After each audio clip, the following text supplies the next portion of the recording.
Hi everyone, I'm Donna Louise and welcome to my YouTube channel for the love of puzzles. Recently I completed an epic jigsaw puzzle, 54,000 pieces, titled Travel Around Art from Grafika. You can see the various sections laid out here, 27 sections of 2,000 pieces each. Absolutely beautiful. Now I'll leave all the links in the description below to all the videos that I made, from the unboxing to all the individual time lapses. This video, I thought we would do a summary and I'd talk about some of the things that I was unable to discuss in those other videos. Hope you enjoy.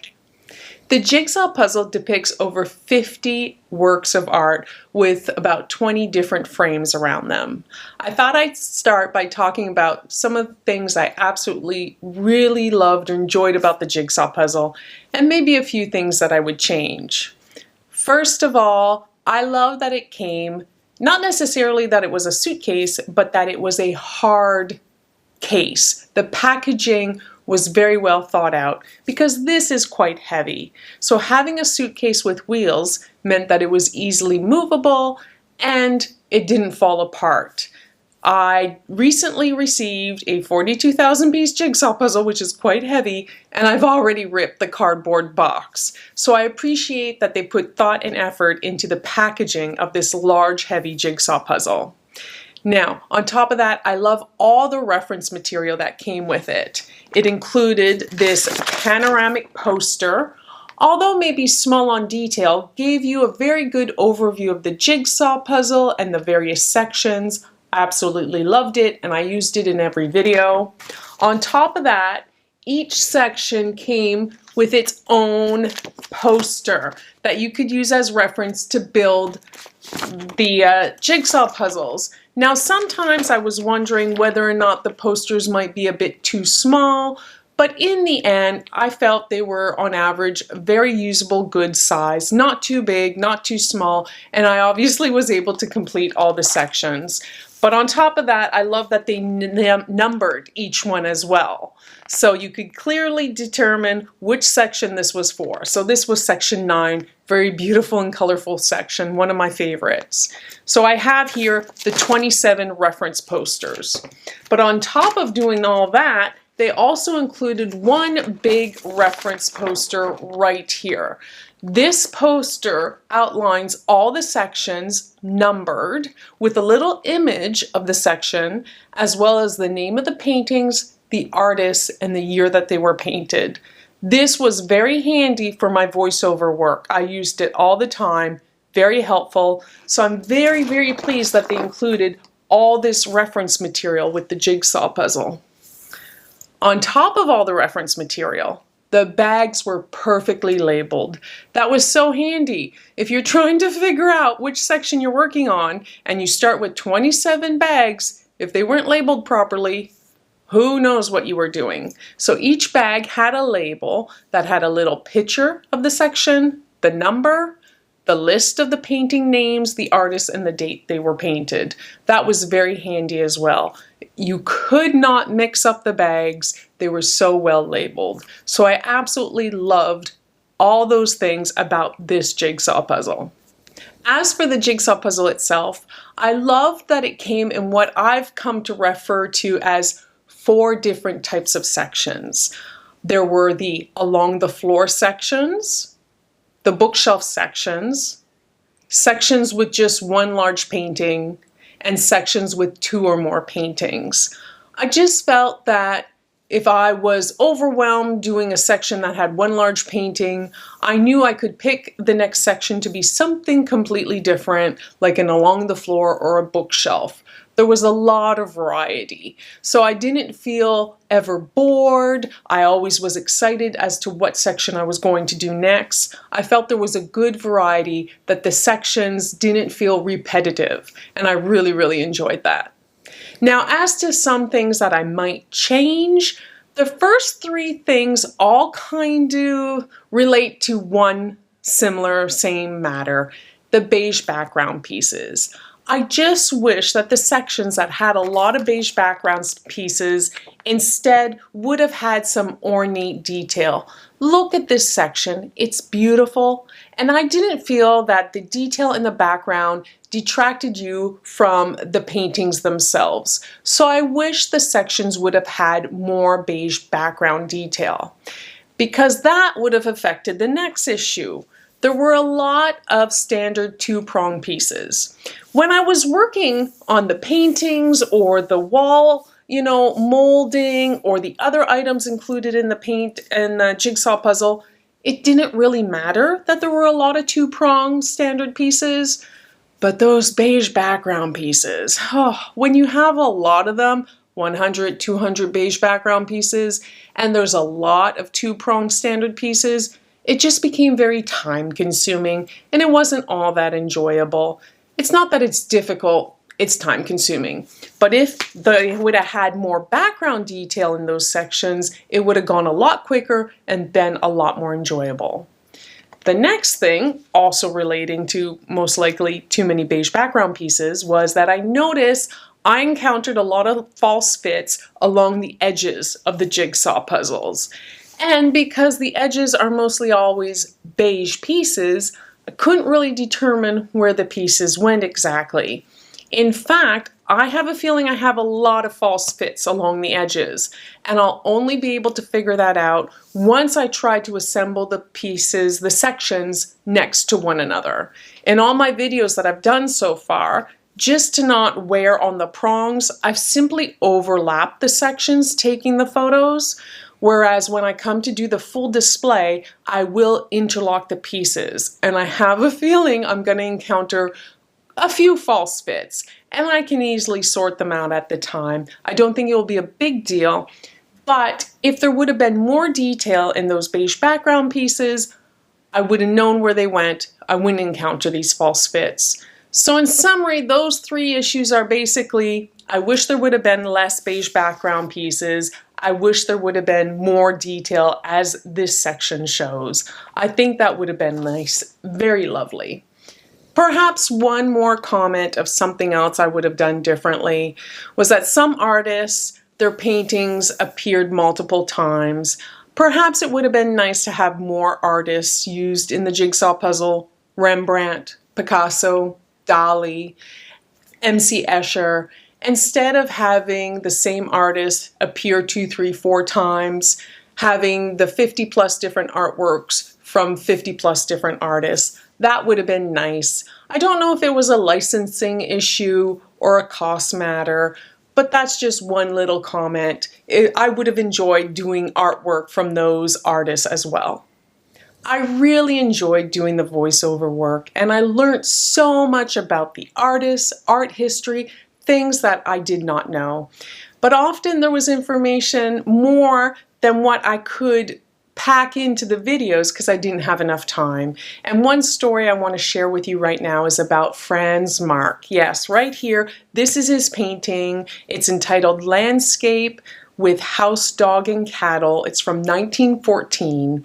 See, Franz Marc was drafted to be in the German army to fight during World War I. And unfortunately, sadly, 2 years later, he lost his life at the Battle of Verdun. Well, when Hitler and the Nazis came to power decades later, they classified him and other modern artists as degenerate artists. They tried to rid Germany of their artwork because they didn't like it. They didn't agree with it. And so they removed it from museums. They tried to stop some artists from teaching or even from producing further art because it was degenerate art. It was below them. That story upset me so much. I was so mad for him. I was thinking, you fought and lost your life in the name of your country for just years later for them to consider you a degenerate and try to rid the world of your beautiful artwork. Well, luckily for us, a lot of Franz Marc's artwork did survive the Second World War, but sadly I do think they did destroy not only his, but other artists' work. And that story just stayed with me, and I think it always will. I definitely learned so much during the voiceovers, and I really hope you enjoyed them as well. I have some notes here just to make sure I get everything correct. Basically, I thought we'd talk some numbers. How long did it take me to complete this jigsaw puzzle? 54,000 pieces. Well, I did it in 347 hours and 11 minutes. I realize that's a bit difficult to kind of envision. If I were to start the jigsaw puzzle and to continuously work on it without stopping, it would take me approximately 14 and a half days. But that's also pretty difficult to imagine, so I put it this way. If I were to work an 8-hour day, how many working days would it take me to complete the jigsaw puzzle? 44. So 44 8-hour working days is how long it would take me to complete this masterpiece. And to tell you the truth, I didn't think that was that much. I think I did it, rather quickly. And it's not like I tried to speed or rush through it. In fact, I kind of slowed myself down at the end because I wanted the last section that I build, that video, to be available on the last day of the year. So I started it and it took me 5 months and 10 days. Over that course is how long it took me to do the jigsaw puzzle. But as you see with my videos, I did do other jigsaw puzzles in between here or there. I basically completed a section between 2 to 5 days. When I jigsaw puzzle, I like to sit down and have several hours, but there were some days I could only do an hour or two. Other days I puzzled for maybe up to 5 hours or more. So that's the span of which it took me to do the jigsaw puzzle. Now the fastest section only took me 8 hours and 42 minutes, by far the fastest section, because I believe all my times after that were 10 hours plus. And that was section 24, one of the ones I like to call the along the floor section. 2 sections are tied as the slowest sections. They both took me 19 hours and 34 minutes. One was section 12, which contained 3 paintings, a lot of beige background pieces, although it did have some detail in some of the background pieces. A lot of them were just beige, and your eyes just, it doesn't matter if it's light beige, medium beige, dark beige, yellowy beige, they just all blend together.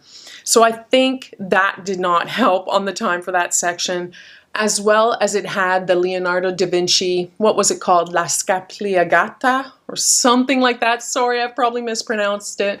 That was a difficult part of the jigsaw puzzle. Lots of browns, lots of similar color, lots of time trying pieces.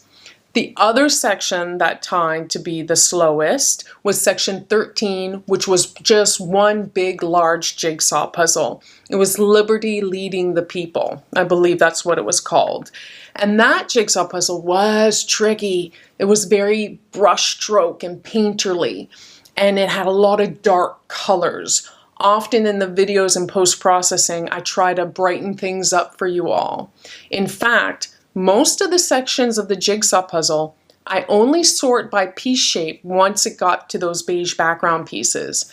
But in fact, for that section of the jigsaw puzzle, I had to sort by piece shapes early on because I couldn't figure out where things went, and I really struggled. So they both took me nearly 11 hours longer than the fastest section. Now remember I mentioned that I classify the jigsaw puzzle in 4 sections. The fastest of those 4 sections were the along the floor sections. On average, those sections took me 10 hours and 26 minutes. So quite quick, I think, for a 2,000 piece puzzle. The next fastest sections were the bookshelf sections.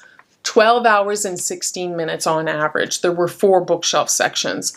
I really enjoyed those. It was just something different, and I thought it would be difficult with all the brown, but there was actually a lot of shading and detail and lines. Wasn't bad at all. I really enjoyed the bookshelf sections. It was a nice addition to this jigsaw puzzle.